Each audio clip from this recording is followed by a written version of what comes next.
안녕하십니까.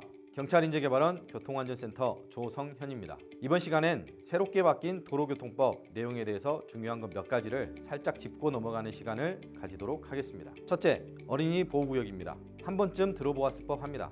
민식이법. 이로 인하여 어린이 보호구역의 안전시설 전반에 대한 대대적인 변화가 있었고, 어린이 보호구역에서는 보행자 안전, 특히 어린이의 안전에 대해서 더욱 주의해야 한다는 것은 꼭 말씀드리고 싶습니다.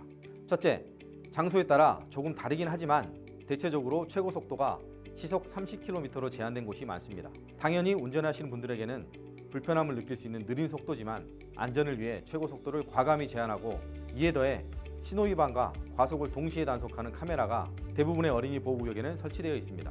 당연히 이를 위반하면 처벌이 따르는데 일반 도로에 비해 2배의 범칙금과 벌점이 부과됩니다. 둘째, 눈에 잘 띄고 미끄럼 방지 포장이 된 적색 아스팔트가 설치되었으며 과속 방지턱이 상당히 많이 설치되어 있습니다. 자동차의 속도를 줄이고자 하는 안전시설이며 사선으로 표시된 길 가장자리, 지그재그 표시도 서행의 뜻을 지니고 있고, 횡단보도나 교차로를 고원식으로 설치하여 그 안전을 강조하고 있습니다. 셋째, 운전자가 반드시 지켜야 하는 것 중 가장 중요한 것은 바로 신호기가 없는 횡단보도입니다. 신호기가 있는 경우 그 신호에 따라 서행하며 진행하면 되지만, 신호기가 없는 횡단보도의 경우 보행자의 보행 유무에 관계없이 일시정지 의무가 부과됩니다. 이는 어린이 보호구역에서 발생하는 어린이의 갑작스러운 움직임에 대비하기 위한 조치입니다. 반드시 지켜야 하는 규정이고, 이 규정을 위반한 경우 승용자동차 기준 6만 원의 범칙금이 부과됩니다. 마지막으로 특가법상 어린이 보호구역 내 어린이 치사상 사고입니다. 사망의 경우 무기 또는 3년 이상의 징역, 상해의 경우 1년 이상 15년 이하의 징역 또는 500만 원 이상 3천만 원 이하의 벌금으로 규정되어 있어 그 처벌의 수위가 아주 높습니다. 결론적으로 어린이 보호구역에서는 절대 교통사고가 발생하지 않도록 주의하고 또 주의해야 합니다.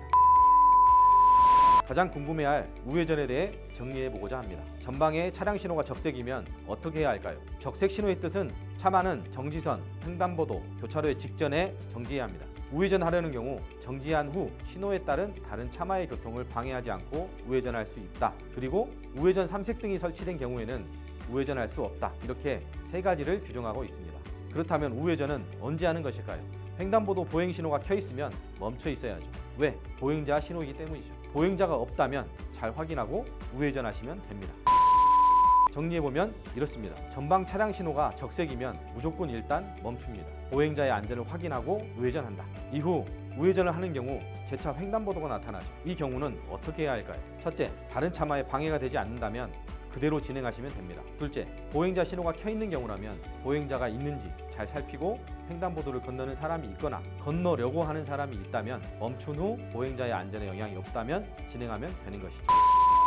이것도 정리하면 이렇습니다. 보행신호가 적색인 경우 멈추지 않아도 됩니다. 하지만 보행신호가 있는 경우 안전을 확인해야 하는 운전자의 의무를 지키기 위해서는 멈춰야만 그 안전을 확인할 수 있습니다. 즉 반드시 멈춰야 한다는 것입니다. 마지막으로 두 가지를 정리하면 이렇습니다. 전방 차량 신호 녹색이면 그대로 우회전하시고, 우회전 후 만나는 횡단보도는 대부분 보행신호 녹색이 켜있는 신호체계이므로 일단 멈추고 안전을 확인하고 진행하시면 됩니다. 전방 차량 신호 적색이면 일단 멈추고 보행자의 안전을 확인하고 출발, 그리고 우회전 후 만나는 횡단보도는 신호체계상 대부분 보행신호 적색이 켜있으므로 그대로 진행하시면 됩니다.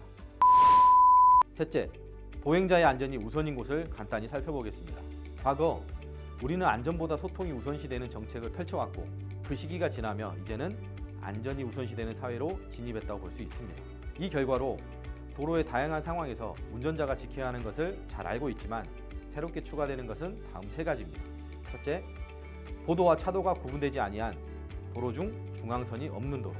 두 번째, 보행자 우선 도로. 세 번째, 도로 외의 곳입니다. 명확히 구별되는 곳이죠. 먼저 마지막에 도로 외의 곳은 대부분의 아파트 단지 내 또는 제한된 구역 내라고 보시면 됩니다. 두 번째인 보행자 우선 도로는 안전표지나 노면표시로 그 구역을 지정하고 있으므로 생활하시거나 활동하시는 곳 주변을 잘 살펴야 할 것이고, 첫 번째인 중앙선이 없고 보도와 차도가 구분되지 아니한 도로, 즉 일반적인 골목길 또는 이면도로입니다. 주변에 주차된 차가 많은 것은 당연하고 시야 확보조차 쉽지 않으며 도로 폭도 협소한 곳이 많습니다. 이런 골목길 또는 이면도로에서는 보행자가 있을 경우 그 안전을 무조건 우선해야 합니다. 예전을 돌아보면 가볍게 경운기를 울리거나 보행자가 양보하는 경우가 많았었습니다. 하지만 시대가 바뀌었습니다. 이제는 차의 운전자가 양보하고 기다려야 하는 때입니다. 보행자의 안전은 보행자 스스로도 지키지만 차의 운전자가 먼저 살피고 보호해줘야 되는 시대라는 것 잊지 마시기 바랍니다.